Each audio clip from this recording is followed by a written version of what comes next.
get you some. Oh, yeah. Mate, it's lucky she can cook. Wow! G'day, lovelies. Welcome back.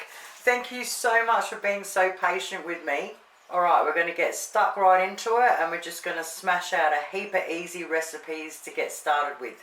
So, first up is caramel coconut slice. For the base, we're going to need 125 grams of butter, nice and soft at room temperature, so leave it out for ages. Half a cup of brown sugar, and 1 cup of plain flour sifted.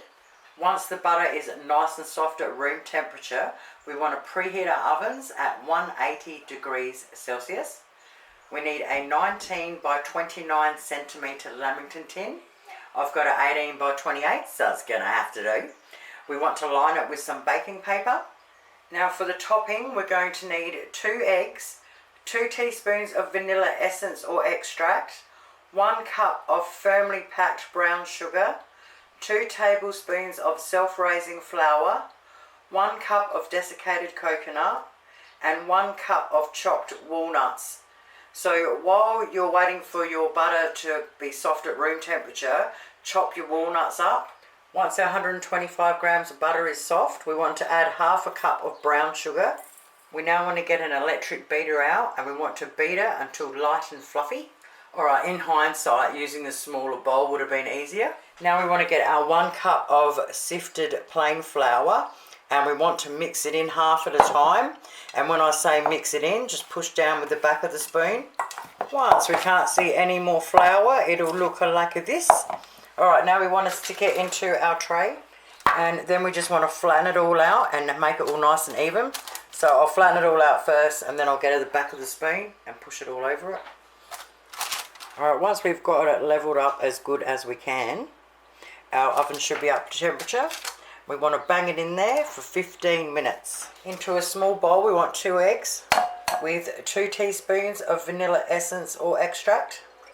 Now with an electric beater, we want to beat them until thick and creamy. So to get it thick and creamy, I beat it on high for 4 minutes. Now we want to grab our 1 cup of firmly packed brown sugar, and we want to add like a few tablespoons at a time. And we want to beat it through really well, and then we want to add the next couple and just keep going and going. Once we've done that, we now want to stir in our 1 cup of desiccated coconut, our 1 cup of chopped walnuts, and 2 tablespoons of self-raising flour. Once we've done that, we have now finished our topping, and look at that. Time to bring out our base. Exactly 15 minutes later. Alright, now we want to pour our topping onto our hot base. Excuse me if I get in the way. Smooth it out.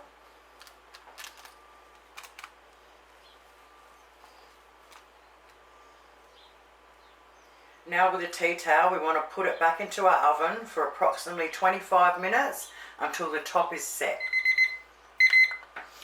Oh yeah, baby! 25 minutes later in my plain electric oven, and mate, she smells awesome up in here.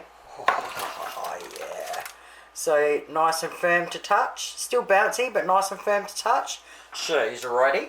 Alright, now we want to leave it just sit there in the tin until it goes completely cold. Alrighty, after about 40 minutes, I took it out of the tin because I'm trying to hurry it up because the kids are going to be home from school soon.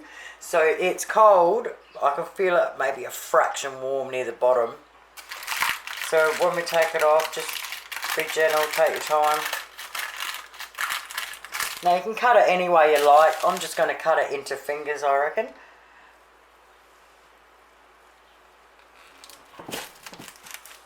I'm not sure how well you can see that, but yum.